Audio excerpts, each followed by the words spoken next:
10 дугаар бүлэг. Сүнс хөтлөгчд намайг хүсний ертөнцөд авчирав. Ингэснээр үлдсэн 6 амьдралаасаа мултарчлаа гэж бодоод уртаар санаа алдлаа. Үнэндээ бол чангаар инээмэр байсан юм. Гэвч яагаад ч юм инээж чадсангүй. Уруул термин Луайконы уруулын бүлээн мэдрэмж одоо хүртэл үлдсэн мэт санагдана. Түүнийг бодох төдийд л зүрх нэг л гашуу өргөнө. Тэр одоо ч амьд байгаа. Гэхдээ миний энэ амьдрал дууссан болохоор дахиж Луайкон гэдэг тэр тэнэгдүү жалтай уулзахгүй. Би хүсний ертөнц рүү хөтлөх замыг эргэж нэг харлаа. Сэтгэл нэг л хоосорчих шиг болов. Хурдал. Яагаад ийм удаа яваад байгаа юм? Бас ямар зээл гарах санаатай байна? Гэж нэг жижиг сүнс нарийнхан хоолоогоор хашгирав.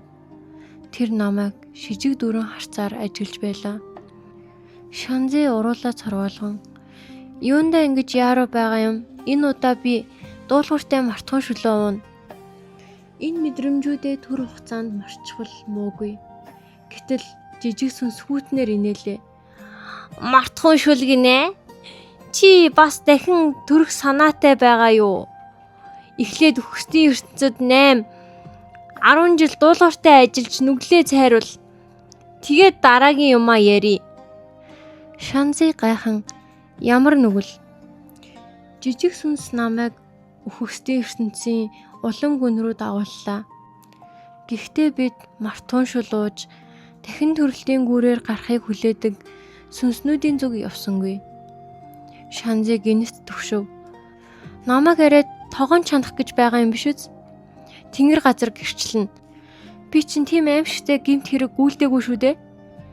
Шанзы дотроо элдв юм бодож явтал жижиг сүнс хэлв. Өнгөрсөн удаа чи Цингэрийн од Чүкүн хоёр хүсний ертөнцийг орвоогонгоор нь эргүүлсэн. Тэр явдлаас болоод ми имгэн 3000 жилийн чөлөө авчихсан. Тэр ууртайгаар өргөжлөлөв. Угаас хүсний ертөнцид хүн хүч хүрэлцдэггүй. Та хоёроос болоод бүрч хэцүү болсон. Маш их цаг хөдөлмөр өргөцсөн. Тэнгэрийн од Чүкүн харин овоо хүмүүжилтэй байсан. 5 жил энд үлдэж шийтгэлээ дуулууртай эдэлсэн. Жижиг сүнс над руу хуруугаараа зав. Харин чи яасан? Өгзгөө харуулад л хүний ертөнц рүү дахин төрөө зогтчихсан. Хүний ертөнцид орчихсон хойно чинь би дараас чинь хөөцөлдөөгүй. Харин одоо өөрөө буцаад ирсэн болохоор өршөөл гуйгаач хэрэггүй. Шанзы шүлсээ залгив.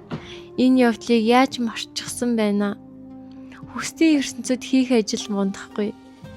Харин тэд хин нэгнийг шийтгий гэвэл бүрч мултрах аргагүй. Надад 1000 амьдрал үлдсэн байлаач эхлээд энэ шийтгэлээ эдэлж байж л эндээс гарах нь. Гэхдээ ингэж саацаар байгаад Луайконыг өөхөх хүртэл энд үлдвэл яах вэ? Тэгвэл би түүнтэй дахиад л зэрэг төрөх юм биш үз? Шанзы энэ аимшигт бодолд автсан хിവэр байтал жижиг сүнс Шанзыг Януаны ордонд авчирав. Януана үүлэн данг авчирлаа. Жижиг сүнс хэлсэн ч ямар ч хариу сонсогдсонгүй. Би толгоогоо өргөн харлаа. Ширээн дээр 2 хөлөө тавьчихсан байх юм. Ширээний ард хар хувцастай нэгэн ир сандал дээрээ налан суужээ. Нүүрэн дээрээ ном тавьчихсан. Бүх гихч нь унтаж байлаа. Жижиг сүнс дахин чангаар Януана үүлэн дагныг авчирлаа. Сандал дээр хүн хөдөллөө. Нүүрэн дээр байсан ном нь Патхийн газар унав. За. Тэр хөлөө ширээнээс буулгаж амныхаа буланг арчаад арай гэж зэгсв. Дараа нь замбраагүй ширээн дээрх нэг номын хуудсыг эргүүлж харав. Нүд нь нойрмог хിവэр. Тэр ямар дагн блэ? Ямар хэрэг хийсэн юм? Шанзыгийн урал өөрийн ирэхгүй таталцав. Энэ үнэхээр алдарт Янган мөн үү? Орлон сууж байгаа хүн биш үз? Царайн цагаан гурилан бөмбөг шиг зан авир нь бүр хариуцлагагүй хөшин авах шиг Хажууд нь зогсох шүүгч түшмэл арга нь барсан янзтай санаа алдав. 20 жилийн өмнө үхсдийн ертөнцид үүмэн тарьсан үүлэн дагна байна. Өө. Януаны нүд гинэт сэргэв. Чи байсан юм уу? Сайн байсан шүү охин минь. Тэр үед үхсдийн ертөнц хичнээн хөвгөлтэй болсон гэж санана. Ха ха ха ха ха. Хажуугийн шүүгч түшмэл ханиалгав. Янван яран уруулаа жимийн инээдээ барьлаа.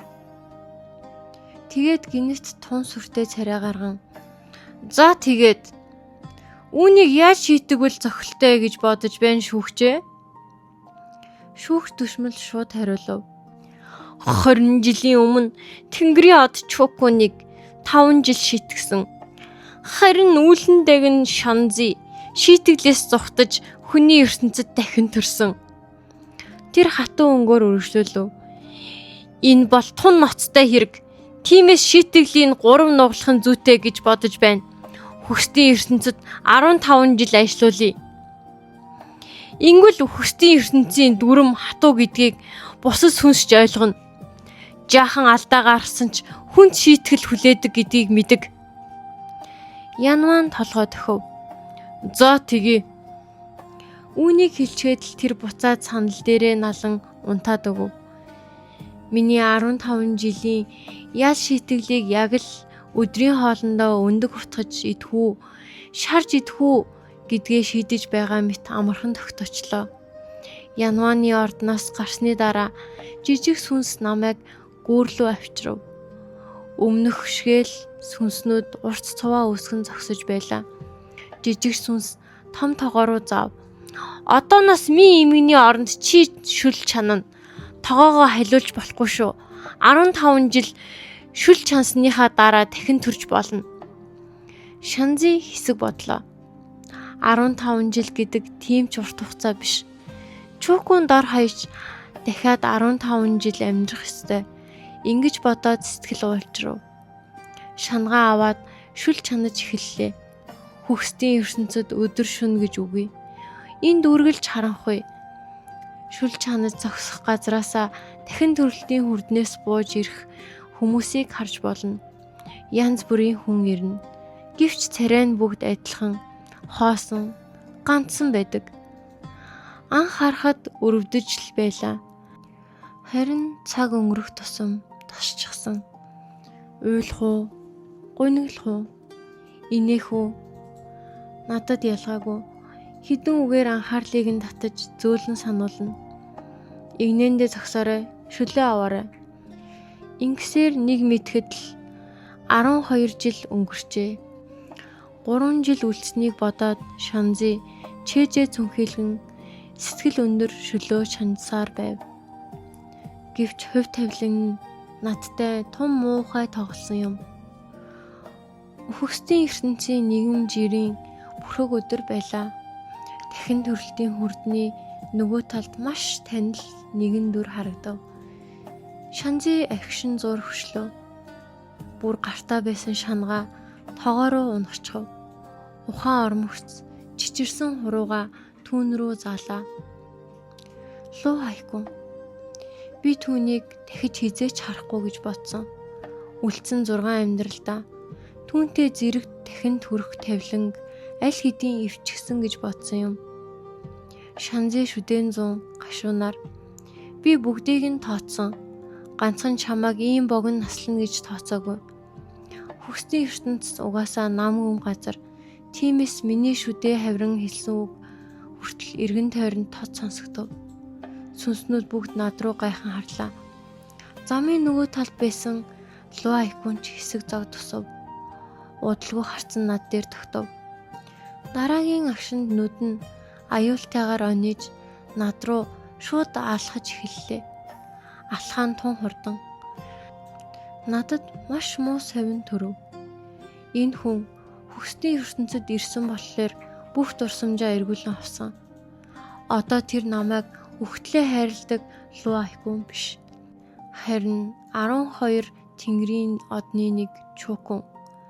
Луу айкуны амьдралыг санаж байсан ч Түүний хувьд нэг л урт амьдралынх нь нэг хэсэг төдий.